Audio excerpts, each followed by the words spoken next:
Bloomberg HT ekranlarından herkese merhaba. Ben Emre Özpeynirci. Her hafta Salı günü saat 1'de Otomotiv Ekonomisi programıyla karşınızdayım. Ekonominin lokomotifi otomotiv sektörünü konunun uzmanları ve yetkililerle konuşuyoruz. Bugün de stüdyoda çok önemli bir konuğum var. Otomotiv Yetkili Satıcıları Derneği Başkanı Turgay Mersin bizimle birlikte. Turgay Bey hoş geldiniz. Hoş bulduk. Teşekkür ederim. Turgay Bey öncelikli olarak tebrik ediyorum sizi.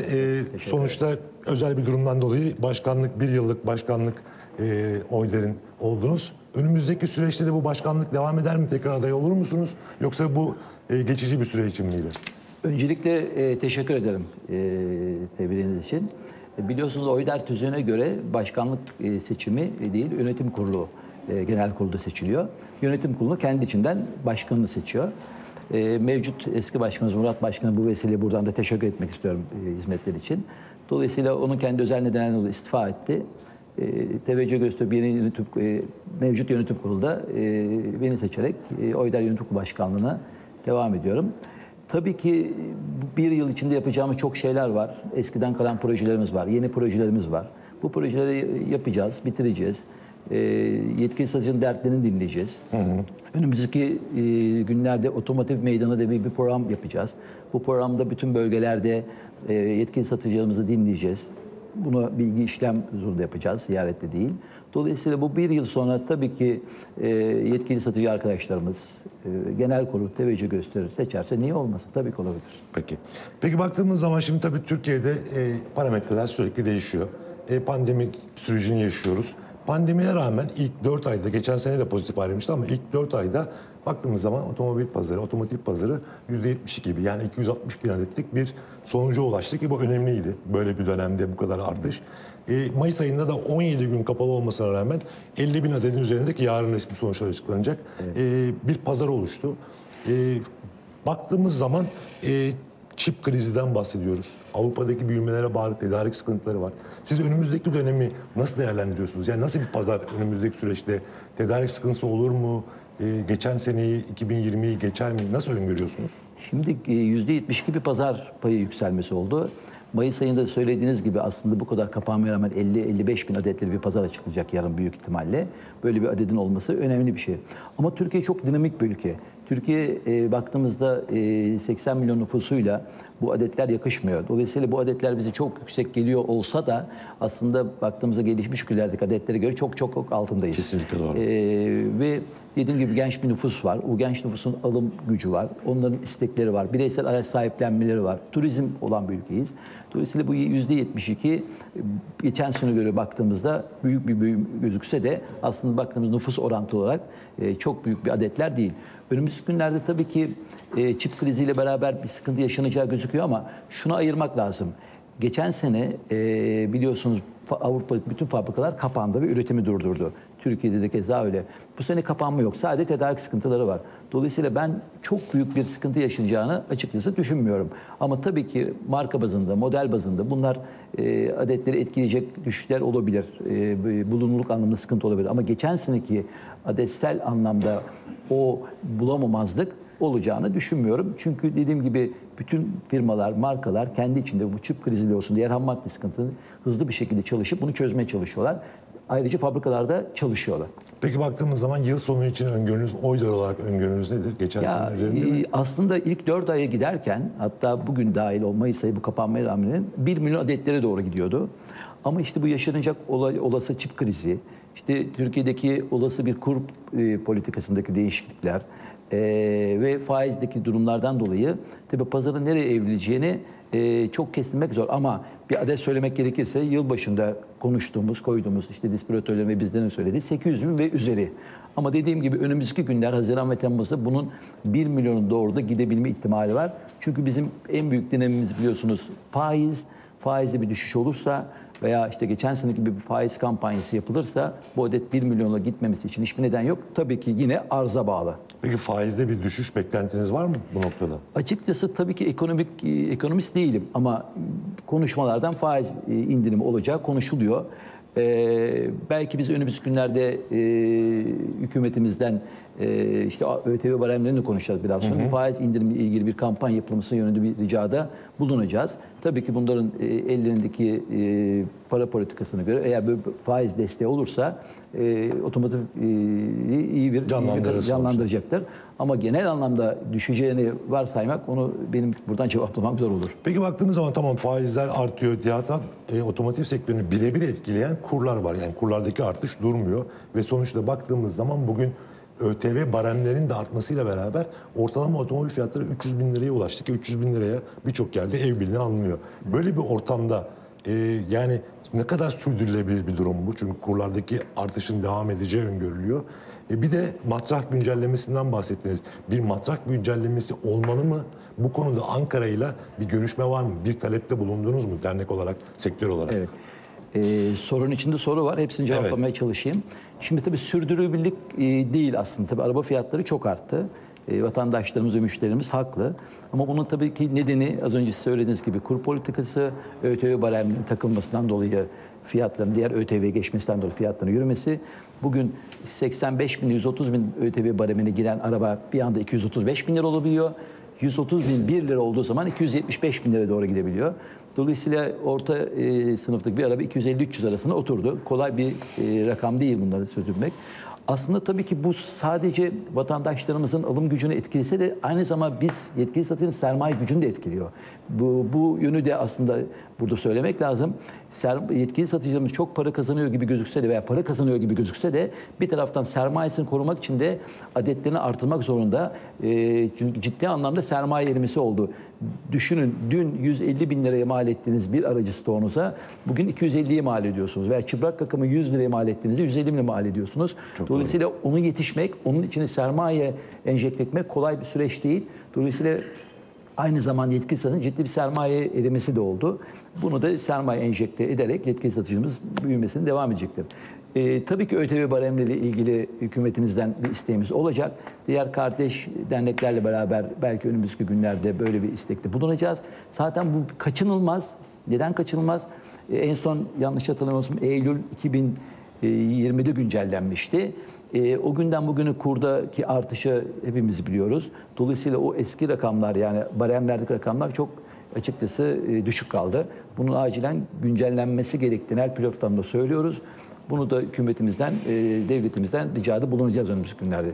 Yapılması da lazım. Lazım kesinlikle. Tabii sermaye erimesinden bahsetmişken sonuçta baktığımız zaman Türkiye'de 1000'e yakın yetkili satıcı var. Ve bunlar da aslında yatırımlarını 2017-2016'daki o 1 milyonluk pazarda göre yapmışlardı ve bu pazar şartlarına göre aslında ciddi bir şekilde yayılmışlardı. Ama 2018'de, 2019'da ve 2020'de pazar 1 milyonun çok altlarında seyretti. Dolayısıyla özellikle 2018-2019'da bazı yetkili servislerde, satıcılarda bir kapanmalar olduğunu, sayıların azaldığını gördük. Araya pandemi süreci de girdi. Nasıl şu andaki durum? Yetkili satıcı sayılarında bir azalma var mı? Konsolidasyonlar hızlandı mı sektörde? Hatta 1 milyon değil, 1,5 milyon adede göre yatırım yaptık. Doğru. Tabii ki 2018'de Ağustos'ta bildiğimiz döviz krizinden sonra 2019'un otomotiv sektörü çok zorlandı. Hepimizin bildiği gibi 450 bin adetlere geldi. Evet. Ve o seneyi gerçekten otomotiv yetkili satıcı arkadaşlarımız çok zor geçirdi. Hem insan kaynaklarını korumak anlamında, hem kendi mevcut sermayelerini korumak anlamında, hem masraflarını çıkarmak anlamında. Dolayısıyla aslında baktığımızda çok eleme oldu mu, çok çıkan oldu mu? Hayır. Sadece bazı otomotiv şirketleri, bazı markalar kendi Türkiye'deki homojen bayi dağılımını tekrar belli bir adede getirmek için bazı bayilerle veya bazı bayilerin şubeleriyle yollarını ayırdılar. O sadece dediğim gibi kendi markasındaki Avrupa'da yapılanmasına bakarak o bayi adetlerini azalttılar. Buradan bir eksilme oldu. Onun dışında otomotivdeki sıkıntılardan dolayı açıkçası bayiyle bırakan olmadı. Şu oldu, bayiliği el değiştiren, yani tüzel kişilikten işte Ahmet'ten Mehmet'e geçti. Dolayısıyla oradaki showroom, oradaki şube kapanmadı. Ama birebir tabii ki kendi istekleri yüzünden 3-5 adet kapanan olmuştur. Onlar çok marjinal veya majör bir adet değil. Dediğim gibi bazı markaların bayiliklerini, adetlerini düşürmek için yaptıkları operasyonla kapanmalar oldu. Onun dışında da söyleyin adına işte, firma değişiklikleri oldu. Evet, sayılarda çok azalma yok diyorsunuz. Peki konsolidasyon olarak önümüzdeki süreçte markalar daha fazla çoklu marka olarak, çünkü baktığımız zaman PSA grubu böyle bir strateji izliyor Türkiye'de. Diğer markalardan da bekliyor musunuz? Çünkü Stellantis diye yeni bir grup Evet. oluştu. Önümüzdeki süreçte diğer markalar da daha sağlıklı büyüme adına yetkili satıcılarda böyle bir çoklu marka Tabii durumu ki. artar mı? Tabii ki olacaktır. Çünkü bizim şunu bilmemiz lazım. Aslında bunu her platformda söylüyoruz. Otomotiv sektörü çok büyük para kazanan ve kar marjı yüksek olan bir sektör değil. Sadece verdiğiniz servis hizmetleri ve adetleriyle ve ikinci eli iyi yönetirseniz para kazanıyorsunuz. Dolayısıyla çoklu markayı geçilmesinde yarar var. Grup zaten az önce söylediğiniz o grupta çoklu marka bayilerini tercih ediyor. Bazı bölgelerde hatta yapmaya başladı, yaptılar. Dolayısıyla önümüzdeki günlerde eğer otomotiv sektörün devam edecek arkadaşlar mutlaka markayla devam etme gereğini hissedecekler. Çünkü dediğim gibi kar marjları artık bunu zorluyor. Operasyon masraflarını biraz daha düşürmek adına. Önümüzdeki günlerde tabii ki böyle bir konsülasyon olacak. Olacaktır. Olacak ama adet ve şube adı altında çok azalacağını açıkçası düşünmüyoruz. Çünkü Türkiye'de şu ana 880-890 civarında şube artı showroomlarımız var. Dolayısıyla bu zaten Türkiye'nin insan nüfusuna göre ve adedine göre normal orantılı. Eğer bu adetler 1,5 milyonlara yaklaşırsa belki bu showroom ve şubeler de yetmeyebilir. Tabii ki şimdi baktığımız zaman da dünyada bir değişim var, dönüşüm var. Artık geleceğin elektrikli otomobiller olduğu gerçeği ortada. Şimdi bu noktada tabii ki Türkiye'de çok emisyona bağlı bir takım vergilendirme veya kurallar olmadığı için biraz daha geriden takip ediyoruz ama Türkiye göbeğinden Avrupa'ya bağlı. Hem ihracatta hem ithalatta. Dolayısıyla bizler rötarlı da olsa elektrikli otomobil gerçeğine adapte olmamız gerekiyor. Bu noktada yetkili servisler, yetkili satıcılar bir yatırım sürecine giriyorlar mı? Çünkü burada eğitim, servislerdeki değişiklikler çok ön plana gelecek ve yeni bir takım değişimler olacak. Bu değişime ayak uydurabilecek yapıda mı Türkiye'deki? Evet, az önce de söylediğimiz gibi bizim yetkili satıcı teşkilatımız 1,5 milyon adede yakın showroom ve yatırımlarıyla sermaye güçleriyle %95'i hazır durumda. Dolayısıyla buradaki elektrikli aracın yatırımını da tabii ki hazır durumda. Ama bu söylediğiniz markaya göre değişken bir şey. X bir markada elektrikli aracındaki pazar payı daha yüksek olabilir. X bir araçta farklı olabilir. X bir markada. Dolayısıyla bayi teşkilatımız bunun altyapısı olarak ve bilinç olarak hazır. En önemlisi bilinç olarak hazır.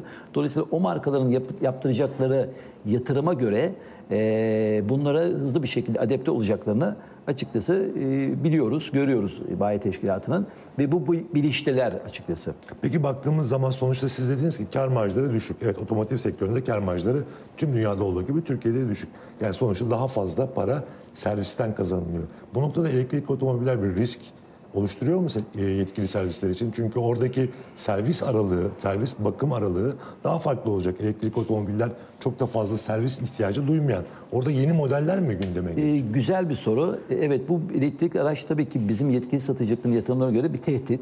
Biz bunlarla ilgili zaten OYDER olarak bir araştırma yaptırıp önümüzdeki aylarda yetkili satıcılığımızda bir bilgilendirme yapacağız. Haklısınız. Sonuçta elektrikli araç belki madeni yağ kullanmayacak. İşte uzaktan kumandalı arızası tespit edilip yapılacak, servise gelmeyecek. Ancak kaporta boyalar çalışacak. Ama ona göre de tahmin ediyorum distribütör firmalar bizim kar odaklı yerlerimizi farklılaştırıp ona göre bu plasaları yaşatmak zorundadır diye düşünüyoruz. Ama dediğiniz gibi elektrikli araç özellikle servis kısmında bir tehdit. Ama onun da işte bir zamanlar sadece birinci elden para kazanırken sonra aksesuara gittik. Sonra sigorta satmak, sonra ikinci el satmak derken mutlaka o günde farklı bir kar odaklı çeşitli kaynaklar yaratarak bu showroomlar yaşayacaktır diye düşünüyorum. Çünkü otomobil dünyanın her yerinde olduğu gibi önemli bir ihtiyaç. Özellikle Türkiye için daha büyük ihtiyaç. Genç bir nüfus var ve nüfusu orantılımızda çok az adetler satıyoruz. İşte gelişmiş ülkeleri biliyoruz. Almanya'sı, İngiltere'si, İspanya'sı bizim nüfusumuza ayır olanlar 2 milyon ve üzerinde adetler satıyor. O yüzden elektrik araç bir tehdit ama hemen yakın vadeli tehdit mi? Değil tabii ki. Diğer taraftan da bakıldığı zaman Türkiye'de hep sıfır otomobil konuşuyoruz ama bir ikinci otomobil gerçeği var ve alım gücüne bağlı olarak da oradaki hareketlilik daha da fazla artıyor. Ama orada daha böyle bireysel satışlar ve alışlar olduğunu görüyoruz bugüne kadar, ama son dönemde tabii kar marjlarının sıfır otomobillerde düşmesi, rekabetin artmasıyla beraber aslında yetkili satıcılar, bayiler biraz ikinci ele de fokuslanmaya başladı. Orada kurumsal yapı biraz daha güçlenmeye başladı. Kesinlikle. Baktığımız zaman önümüzdeki süreçte ikinci el operasyonları daha mı önem kazanacak artık yetkili satıcılar için? Daha böyle işte bireysel satışa yönelik daha farklı operasyonlar olacak mı ikinci elde? Kesinlikle. Zaten ben çocukluğumdan beri otomotivciyim. Dolayısıyla o günleri, o yılları, eski yılları çok iyi hatırlıyorum. İşte bir kasa, bir masayla biz araba satıyorduk. Ne servis vardı, ne ikinci el vardı. Hiçbir şey bilmezdik.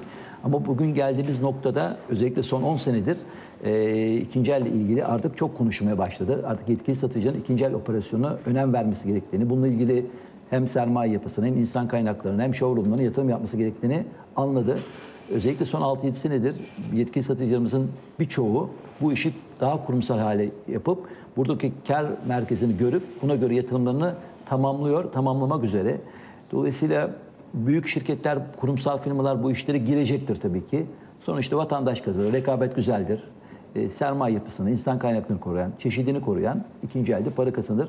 Ama bizim otomotiv yetkili satıcılarımız bununla ilgili ciddi anlamda Türkiye'nin her yerinde gerekli yatırımları yapıyor ve yapmaya da devam ediyor. Karşımıza ne kadar rakip olursa olsun işini iyi yapan sonuçta para kazanacak. Peki yetkili servislerin burada ikinci el operasyonları, çünkü bugün baktığımız zaman 8 milyonun üzerinde bir ikinci el otomobil, ikinci el pazarından bahsediyoruz. İşte 6-6,5 milyonda ikinci el otomobil operasyonu var. Biraz burada, daha az, evet. Evet, burada yetkili servislerin payı tabii ki şu anda düşük. Baktığımız zaman %50'den fazla kişiden kişiye satışlar oluşturuyor. Burada o payın ne olması lazım daha sağlıklı olması için yetkili servislerin bu işe girmesi açısından?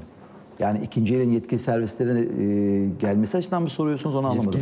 Yetkili servislerin bu operasyonda, yani işte atıyorum ikinci el otomobillerin yetkili servisler üzerinden satılışının payı işte %5 olmalıdır veya 10 olmalıdır gibi bir öngörünüz var mı? Evet, kesinlikle var. Bunu zaten her platform yetkili satıcı arkadaşlarla konuşuyoruz. Bizim hala oradaki pazar payımız çok düşük. Düşük, evet. Çok düşük.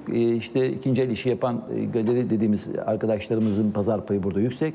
Bununla ilgili zaten her platformda anlatıyoruz. Burada pazar payını yükseltmemiz lazım. Bu oran şu anda %5, %10 seviyelerinde. Hatta ikinci el takas oranımız %15, %20 seviyelerinde. Bu oranın yükselmesi lazım. Takası çoğaltmamız lazım. Evet. Ve aldığımız aracı biniciye satmamız lazım. Galeriye vermemiz lazım. Ama geldiğimiz noktada baktığımızda çok yol kat ettik. En azından bunun böyle olmadığını bayi teşkilatımız artık biliyor. Kendimizin satması gerektiğini. Tabii ki dediğim gibi bu zamanla anlaşılıyor. Ve geldiğimiz noktada bu söylediğiniz çok doğru. Yetkili satıcı arkadaş bununla ilgili de biliyorlar ve yatırımlarında devam ediyorlar. Zaten burayı, çok pardon, eğer orayı kaçırırsak yetkili satıcılarımızın uzun vadede yaşaması da zorlaşır. Doğru Mutlaka ikinci el işini çok iyi yapıyor olmamız lazım. Az önce söylediğiniz gibi bunu kurumsal firmalar giriyor. İşte en son isim yani online platformlar da bu işin içine girdi. artık düştü. Dolayısıyla bizim müşterimize çok iyi sahip çıkıp araçlarımızı çok iyi sergileyip dediğim gibi insan kaynaklarını çok iyi eğitim aldırıp iyi hizmet vermemiz lazım. Yani ikinci el operasyonlar artık hayati önem taşıyor yetkili satıcılar için.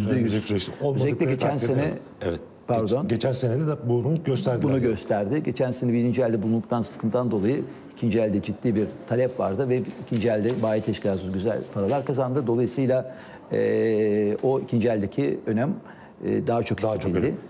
Peki son olarak baktığımız zaman Turgay Bey, Türkiye'de bir araç parkında yaşlılık sıkıntısı var. Yani baktığımız zaman bugün çok ciddi şekilde yollarda eski araçları, hurda araçları görüyoruz. Hurda statüsündeki araçları görüyoruz. Bunlar önümüzdeki süreçte böyle bir hurda teşviğinin, kalıcı bir hurda teşviğini gündeme getirir mi? Bu konuda çalışmalar yapıyor musunuz? Çok doğru. Bunu da her platformda söylüyoruz. Gelişmiş ülkelerde olduğu gibi kalıcı kesinlikle bir hurda teşviği lazım. 20-25 yıl araçların ötesindeki trafikten ayrılması lazım. Bunu şu anlamda söylemiyoruz. Yani biz otomotivlere çok araba satalım, çok pazar olsun anlamında değil. Bu sadece Türkiye'deki hem kaza oranlarının düşürülmesi, olan kazalarda ölüm oranlarının düşürülmesi ve çevre kirliliğinin düzenlenmesi açısından bu hurda teşviği önemli. Bunu tabii çok anlattık. çok anlattık ama geldiğimiz nokta burası. Birçok ülkede biliyorsunuz belli bir yaşın üzerindekiler ayrılıyor. O yaşı belirleyip kalıcı bir şekilde hurda teşviği yapmamız lazım. Bu aynı zamanda iç pazarımızı büyütecek. İç pazar büyüyünce dış yatırımcılar gelecek. O kadar çok katma değeri var ki birbirini desteklediği. Dolayısıyla o söylediğiniz hurda teşviği yapılması lazım. Tabii ki söylüyoruz ama şu anda önceliklerimiz daha farklı. Önceliklerimiz bayi teşkilatının sermaye yapısını korumak. Arkasından işte ÖTV baremi ve adetlerimizi biraz daha yukarı çıkarmak. Yapılabiliyorsa geçen senelerde yapıldığı gibi yine KKF kredisiyle sermaye yapısı güçlendirmek adına düşük faizli ek destek kredilerle bayi teşkilatını güçlendirmek. Çünkü otomotiv yetkili satıcıları Türkiye'de homojen dağılmış ve güçlü sermaye yapısıyla bölgesinin itibarlı insanları. Bunların ve istihdam sayısı da 80 bine yaklaşan bir istihdam sayısı var. Bunların yatırımları da büyük. Artık biz hep söylüyoruz bugün bir fabrikatörler gibi yatırım yapıyoruz. Kesinlikle. Eskiden işte fabrikası vardı gözümüzü büyütürdük ama biz de artık fabrika gibi 5.000 metrekare, 10.000 metrekare milyon dolarlar yatırımlar yapıyoruz. Arsada payları yüksek olan. O yüzden otomotiv teşkilatının hem bu anlamda hem o anlamda desteklenmesi lazım. Turgay Bey çok teşekkür ediyorum verdiğiniz bilgiler için. Önümüzdeki dönemde Ankara'yla çok sıkı temasla olacağınızı da anlıyorum bir şekilde. Kesinlikle. Çok sağ olun. Çok teşekkürler. Ben teşekkür ederim. Sağ olun. Sevgili seyirciler, bir otomotiv ekonomisi programının daha sonuna geldik. Haftaya yine aynı gün, aynı saatte görüşmek üzere. Hoşça kalın diyorum.